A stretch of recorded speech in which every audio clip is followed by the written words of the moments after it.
আমাদের সন্তানদের কোনো নিরাপত্তা নাই, রাতের বেলায় দিয়ে ধর্ষণ করে ফেলে। বলে যে আমি যে ঘুমাবো, বাংলাদেশে যেভাবে ধর্ষণ বেড়েছে, আমার সন্তান অনেক জন্ম দিয়েছে কষ্ট করে, বড় করছে অনেক কষ্ট করে, বড় লোকদের অনেক নিরাপত্তা আছে, সিকিউরিটি গার্ড আছে, সিসি ক্যামেরা আছে, আমার ঘরে কিছু নাই, ওই সময় আমার সন্তানকে নিয়ে ধর্ষণ করে দেয়। আগে হলো শুনতাম বিভিন্ন পোলাপাইকে নিয়ে গুম করে ফেলতো, খুন করে ফেলতো। এখন একটা অসভ্য জগৎ এসেছে যেখানে হলো আমাদের সন্তানদের কোনো নিরাপত্তা নাই, রাতের বেলায় দিয়ে ধর্ষণ করে ফেলে। এগুলো আইয়ালে জাহিলিয়াতের থেকে খারাপের দিকে যাচ্ছি আমরা। আমরা সরকারকে অনুরোধ জানাবো, বাংলাদেশে ধর্ষণ বন্ধ করেন, মা বোনদের নিরাপত্তা দিন, এবং মা বোনদের যদি নিরাপত্তা না দিতে পারেন তাহলে নিজের ঘরে যে সন্তান আছে তাকে কষ্ট করুন যে কিভাবে নিরাপত্তা দিব, তুমি আমাকে সাজেশন দাও। এই জন্য আমরা বলবো, নতুন বাংলাদেশে আমরা এগুলো চাই না। আমরা কি সুন্দর বাংলাদেশ চাই যেখানে আমরা সবাই মিলেমিশে থাকবো। একসাথে তো আন্দোলন করেছিলাম, জামায়াত ইসলামী ছিল, বিএনপি ছিল, সবাই ছিল। এখন সবাই সমস্যা হচ্ছে কি? এখন তাহলে মাফিয়া গ্যাংস্টার চাঁদাবাজি এগুলো কই থেকে আসে? এগুলো বন্ধ করতে হবে ভাই, আল্লাহর রাস্তা করা। আমরা তরুণ প্রজন্ম যেই দলের হোক, আমরা তাদেরকে ছাড় দিব না ইনশাআল্লাহ। এক চুল পরিবারও ছাড় দিব না। সবাই ভালো থাকবেন, দোয়া করবেন।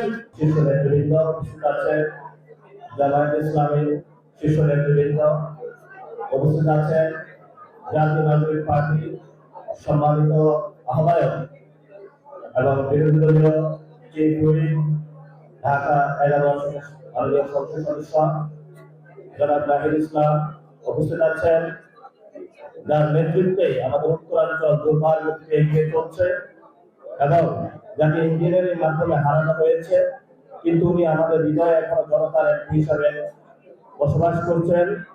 জাতীয় নাগরিক পার্টির উত্তরাঞ্চলের সম্মানিত মুখ্য সংগঠক জনাব সাজিদ আলম উপস্থিত আছেন, সিলেটের বিভিন্ন ইউনিটের নেতৃবৃন্দ, আহ্বায়কবৃন্দ, সেক্রেটারি বৃন্দ উপস্থিত আছেন, প্রিয় মা এবং বোনেরা উপস্থিত আছেন, শহীদ ফ্যামিলি যাদের রক্তের উপরে দাঁড়িয়ে আমরা একটা সময় শপথ নিয়েছিলাম আমরা একটি নতুন বাংলাদেশ গড়ব, যেই বাংলাদেশে জনগণের হায়ের মধ্য দিয়ে শহীদদের যেই কথাগুলো সেগুলো অক্ষর অক্ষরে লিখিত করে নতুন বাংলাদেশে আমরা একটা আপার হাউস সৃষ্টি করে লোয়ার হাউসের যে অ্যাকাউন্টেবিলিটি সেই জায়গায় নিয়ে যাব। সেই মানুষগুলো এখনো ভুল করে আশা নিয়ে তাকিয়ে আছে। ইনশাআল্লাহ আপনারা যে আশা নিয়ে আছেন, আমরা আপনাদের সেই আশা বাস্তবায়ন করব। হতাশ হলে চলবে না।